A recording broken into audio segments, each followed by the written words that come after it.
Welcome to the Tanya Acker Show. Welcome to the podcast. The Civil Monetary Penalty Program is administered by the Social Security Administration, and its purpose is to penalize people who collect benefits that they're not entitled to. In 2017, the government assessed about $700,000 for the whole year. For a 7-month period in 2019, that amount jumped to $11 million. Because of my next guest's reporting, an independent investigation has been opened into why those penalties have increased so much, especially in relation to the amounts that are alleged to have been overpaid. So for instance, one person received about $10,000 in benefits to which she was not entitled. She was assessed a $132,000 fine. Received $10,000 she wasn't supposed to get. She was charged $132,000 by the government. My next guest has reported on this issue, and as a consequence of that, an independent investigation has been opened, and we're here to talk about both her reporting, the investigation, and what's going to happen next. Here I am with Washington Post reporter Lisa Rein. Welcome to the podcast, Washington Post reporter Lisa Rein. Thank you for being here. Thanks so much for having me, Tanya. So, Lisa, I mentioned a little bit in my opening to my viewers and listeners about the Civil Monetary Penalty Program, but can you just explain very briefly how it works? Sure. This is a pretty obscure program in the federal government, but a really important one. And this is essentially an anti-fraud program that is run by the Inspector General's Office for the Social Security Administration. And it is designed to catch people who are fraudulently accepting disability benefits when they should not be. And these are cases where the people have been overpaid by the federal government, but not so significantly that the Justice Department would bring a criminal case. So that's why it's called a Civil Monetary Penalty Program. And the way it has worked for about 25 years is, investigators working for the Inspector General's Office get tips, or a computer catches an overpayment to someone that is repeated. And the investigators, investigate. Sometimes they visit people's homes, and they determine that, people were basically on disability, but their circumstances changed, and they took money that they shouldn't have.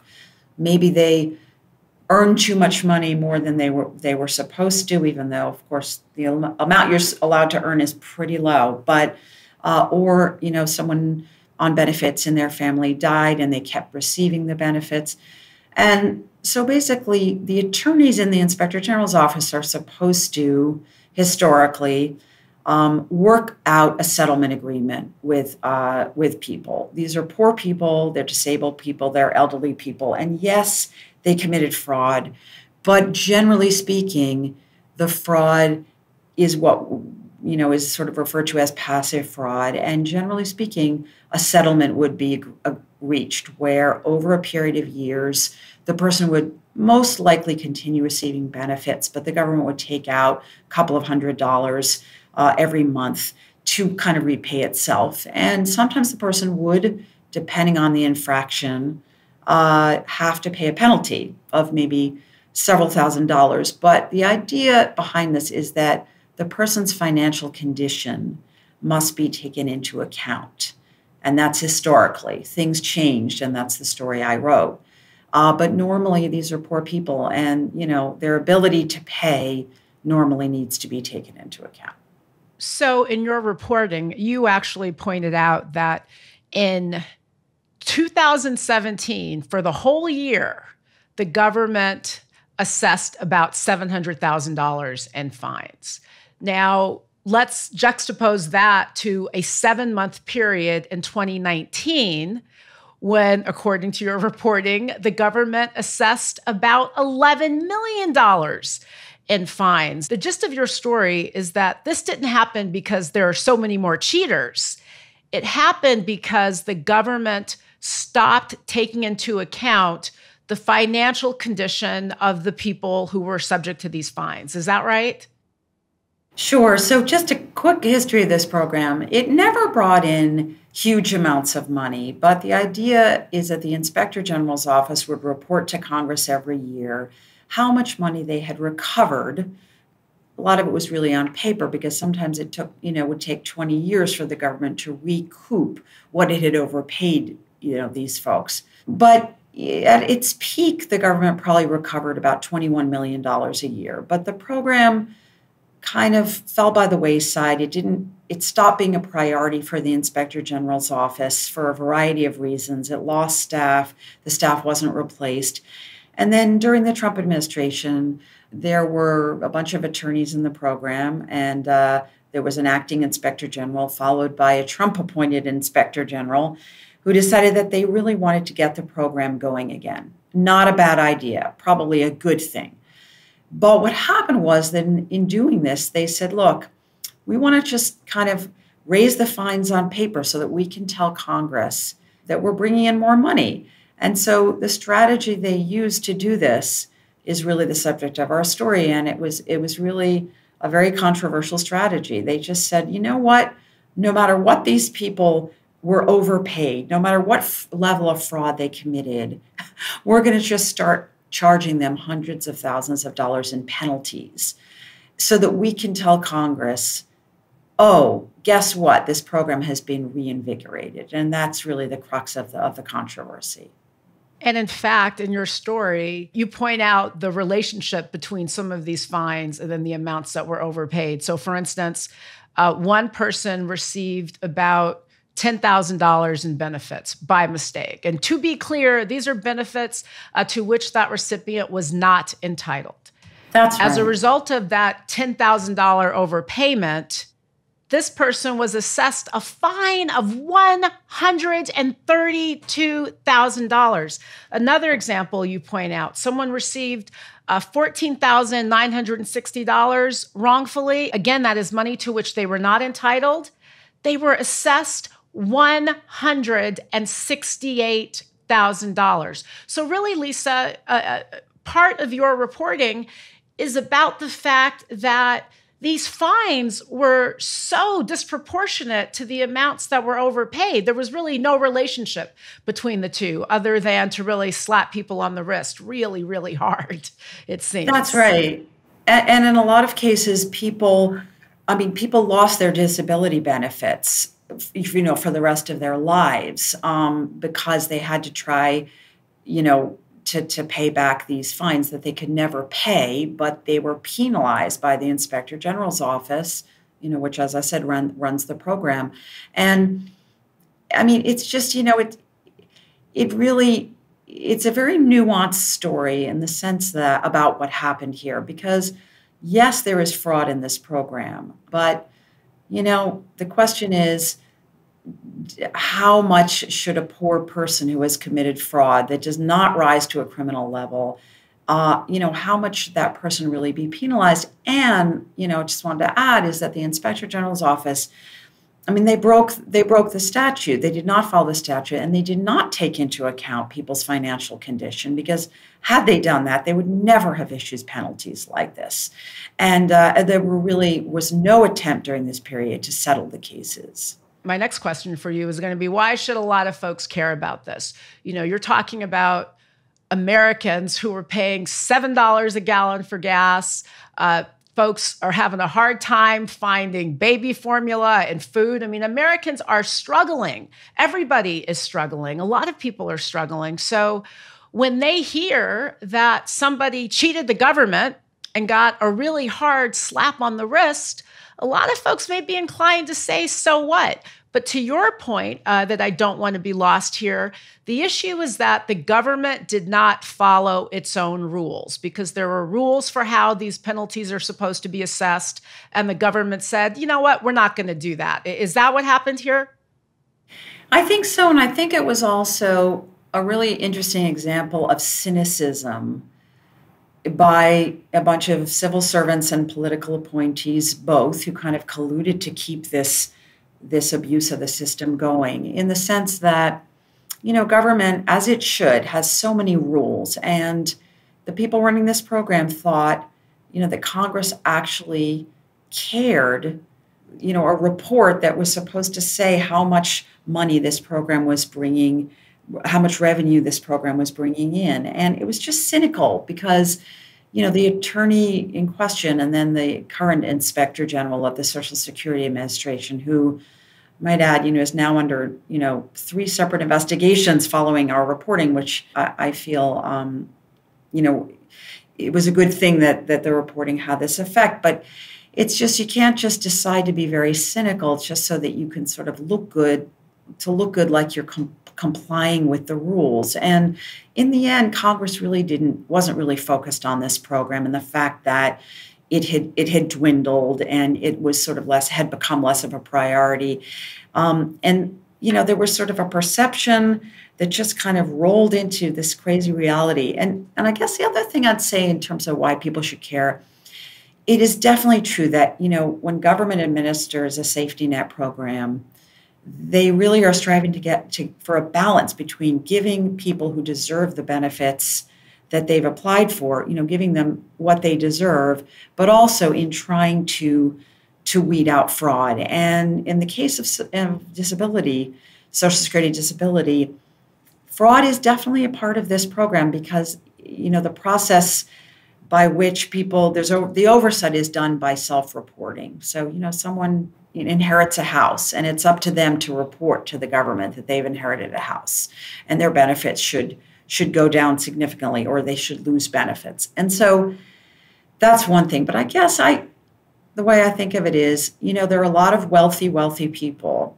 who right now are not getting audited by the Internal Revenue Service because the IRS is really crippled by 10 years of budget cuts, by Republicans in Congress who didn't really want to fund the agency. And so it's really kind of if you look at it on a sort of, broader level, it's a sort of a relative question that you're asking, should poor people have to really, really be hit with penalties that, let's say, rich people who've defrauded the tax system are not being hit with? It's just a question to throw out there. The food for thought that you're offering is we're only focusing on poor cheaters. We're not focusing on cheaters across the board. Is that kind of where you were going with that? I think that in my mind, when I was reporting this story and, interviewing people, advocates for the disabled, lawmakers, I think that was in the back of my mind. But it is a nuanced story because there's no question that these people committed fraud. And after the story ran, I got, emails from taxpayers who said, look, they committed fraud. They should pay for that. And they absolutely should. And that is why this program exists. But one fascinating element is the part of the reason this program exists is that the Justice Department rarely prosecutes Social Security fraud cases unless you have what is called facilitator fraud, which is where you have someone taking advantage. But in this case, this was not that kind of fraud. We certainly know that the Social Security system is subject to fraud. I don't know if you probably did, the docuseries on Apple TV Plus, The Big Yes. Con, tells a story of the largest fraud in the history of Social Security. I recently interviewed the 2 women who brought that fraud down. Yeah. Sarah Carver and Jennifer Griffith. And so part of the reason that your story interests me so much is that it seems to speak to a sort of arbitrariness in the way that public officials are exercising their power that struck me as present in the case of Jennifer and Sarah. And part of what gets me about your story is that I'm kind of wondering what the heck is going on over there. On the one hand, we saw a $500 million fraud take place, and then the whistleblowers, were really targeted. And then we see a $14,000 fraud take place, and then that person is charged $132,000. There just seems to be some arbitrariness happening that I don't understand. Right. You're so right. And it's interesting to link this to the Eric Kahn case. And that was a great series. And I mean, it's a couple of things you raised. One is it's very hard to be a whistleblower in the federal government. And, in my story, the one, that we're talking about, there were two whistleblowers, in fact, who brought these very, very high penalties to the attention of the current Inspector General, a Trump appointee named Gail Ennis. And they were retaliated against. And one of them was fired. She settled her case with an independent agency called the Merit Systems Protection Board, who she appealed her case to. She then settled, and she's back at work, but having a very hard time, as you described, the whistleblowers in the Khan case. And the other whistleblower, an attorney in the civil monetary penalty program, she actually won her case with the Merit Systems Protection Board, and she is owed back pay. The judge, the administrative law judge in her case, wrote a scathing report saying that the Inspector General basically carried out a prima facie case of whistleblower reprisal in punishing her. She was demoted and she was marched out of the office and put on paid administrative leave. Actually, both women were. So it's very hard to be a whistleblower. And also, to make the distinction, the kind of fraud in the Eric Khan case that was the subject of this great Apple TV series was what we call facilitator fraud, where some guy is trying to get rich off of poor disabled people who he's trying to get benefits for. And in this case, I think the kind of fraud that by and large we're talking about is, what we call passive fraud, where, it's not right. It's not right. It's still fraud.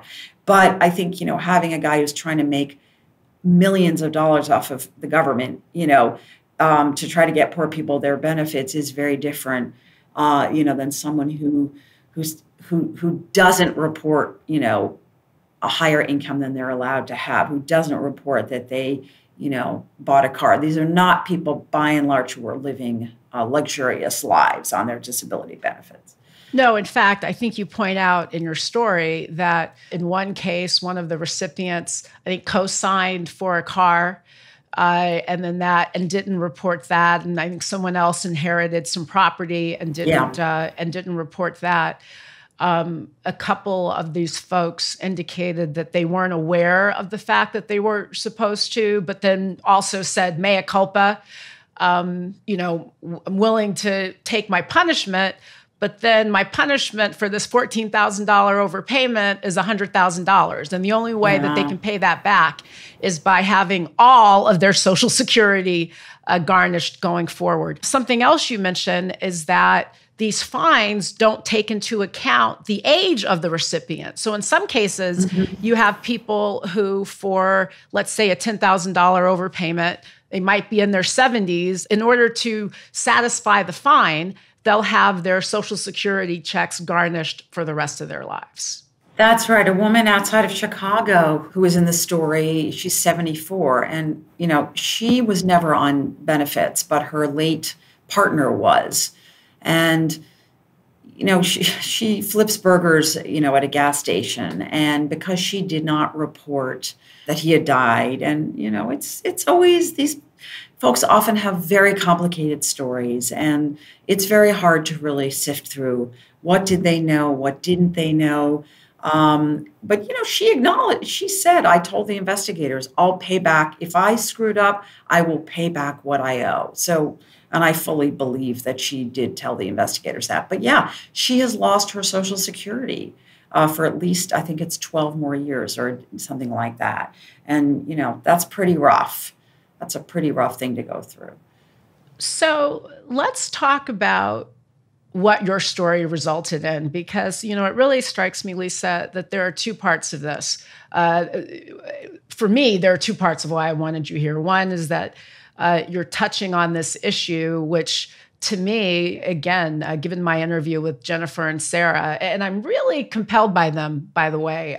They helped bring this fraud down, and they were not treated well at all. No, they weren't. Horrible. Maybe you could help them. Maybe they should be your next story, because I feel like at the end of that movie, at the end of that docuseries, we didn't have a good sense of how hard it's been for them. So One, you touched on this arbitrariness in the exercise of government power. But the other reason I wanted you here is because you did the work, you wrote a story, and because of your work as a journalist, there is now an independent investigation into how this program was being administered. You made something happen. How does that feel? Yeah. Well, yeah, it feels really good. I mean, yeah, I was, my editors and I were not really sure how the story would be received. And I think, Gail Ennis, the Inspector General, is a Trump appointee, and President Biden has every right, to fire her at any time. But there's a fascinating backstory here because Trump fired about 5 inspectors general, and at very prominent agencies. And because he didn't like their policies and he didn't like the fact that they wrote reports that were critical of him. And so I think President Biden is very hesitant to fire Ms. Ennis because he doesn't want to be kind of accused by Republicans of doing, kind of the same thing that President Trump did. So the council, there's a kind of a council of inspectors general who investigate misconduct by their peers. And so that is the group that is investigating Gail Ennis. There's another entity, the Office of Special Counsel, which handles whistleblower cases. They are also investigating the Inspector General. And so what's interesting is that this investigation was purposely made public, I think, because the Biden White House wanted it to be so that they could be very clearly, telling, the public and our readers that they were really trying to hold this person accountable. But, that's okay.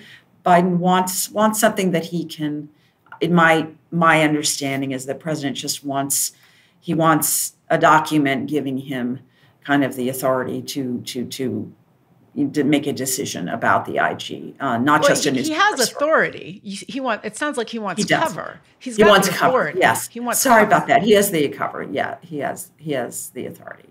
And you pointed out that there are 2 different investigations against the IG. One is with respect to the administration of the penalty program, and another. And did you say there's another investigation that's pending? So the other.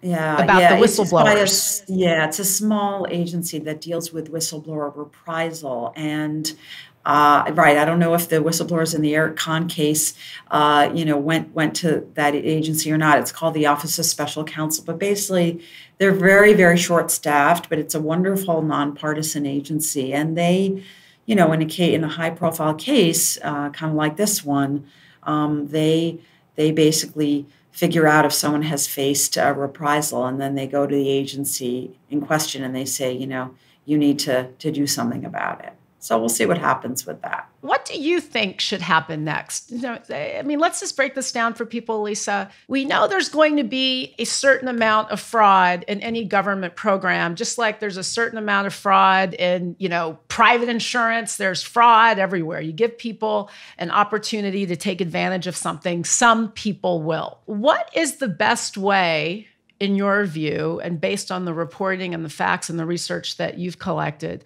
what's the best way to mitigate some of those excesses? Do we go back to the rules? Do we go back to, if you cheat, we're going to penalize you and we're going to take into account your age and all these other factors? Because we can't just let cheaters cheat, but we also have to have some rules in play. We have to have a process. That's what democracy is about, rules and process, and applying things in a fair way going forward and with some consistency. So Sure. What would you do? I'm really not here to issue opinions, but there's no question that I think everyone at the Social Security Administration, is aware that there is fraud in the disability benefits program. But what is fascinating to me, and I learned this in the course of my reporting, is that they don't document the extent of the fraud, and no one has ever done that. And, the agency, and I sort of get the sense that it's really by design that they that they don't want to really try to sort of issue a report, about what they believe the extent of the fraud is. It's just a little bit of a, I don't know, of a third rail that you sort of can't talk about. And I think the disability program has a lot of challenges. In the pandemic, it really suffered because the field offices where disabled people go, to try to get benefits, appeal denials of benefits. Those offices have been closed for now 2 years. They've barely reopened. I think that something will happen to this, fraud program that we wrote about, and it will. I think it will recover, and it will go back to what it once was. And I think it'll get a robust staff that it absolutely deserves to have.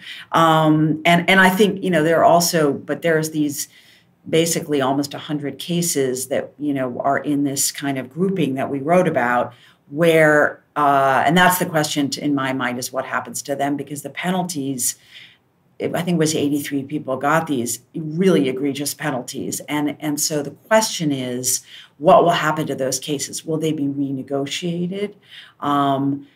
And that will be, I think, part of the investigation. I did want to say that the Social Security Administration, we forgot, is also doing its own investigation of the administration of this program. So we have 3 investigations. I sort of forgot about that. And so the acting Social Security Commissioner will have to decide what to do, about the program itself and the potential alleged abuses that we wrote about. Lisa, I really have to thank you for being here. And I think it's important before we go that we really put your story in context, because this is not just about Social Security fraud. It's not just about how much you charge people when they break the rules. For me, the issue is really, how do we make sure that government plays by the rules? So that's why I think your story is so important. That's what I think is kind of the larger issue going on here. How do we keep government accountable? Am I reading too much into it? Because I feel like you're going someplace that's much bigger than just, what's happening over in the Social Security Administration. I think there's something bigger going on. Sure. And you know what, Tanya, the thing is, what's so frustrating is that the federal government is this massive, massive entity with 2.1 million civil servants who run, do amazing things every day to operate the government, from, running the Postal Service to making new scientific discoveries to, to making sure that at the EPA that, polluters don't pollute. But the problem is, it's such a vast entity that very few people understand that, and there's a lot of obscure stuff that goes on, and there's a lot of misconduct, but that no one ever knows about. And we have Congress as a check. We have career civil servants who are basically overseen by political appointees who come and go with each administration.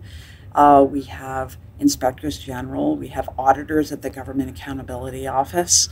And, I think Congress is supposed to be the biggest check. Sometimes it is, sometimes it isn't. Sometimes it's better when you have divided government, because Congress acts as more of a check. I think the problem with this program is that it fell through the cracks because it was a small program. And but that doesn't mean it wasn't important. And as you say, it is very hard to keep government accountable. And, we know that there's also a lot of waste in government, just spending of money in government that no one really looks at. And sometimes it's just that it's such a vast enterprise running the federal government, that things are bound to go wrong. Well, this is why we all really should be grateful to journalists like you who are doing the work and digging in and figuring out what's actually going on, what's happening to our money, who's spending what and who's doing what. Because of the work you did and the facts that you dug up and the research that you made important. There are 3 investigations taking place into how our government is working, and those investigations are happening because of your work. So I am very grateful to you. My listeners should be very grateful to you, regardless of your feelings on this nuanced issue. What you are doing is keeping eyes on the government. So thank you very much for that, and thank you very much for being here. Thank you so much for having me, Tanya. It was lovely to meet you. Really, really. And if any of your listeners want to get in touch with me, it's lisa.rein, R-E-I-N, at washpost.com. Please call with tips, anything like that. Lisa's got her eyes open, and she is watching for all of us. Thank you, Lisa. Thanks for being here. Thanks, Tanya.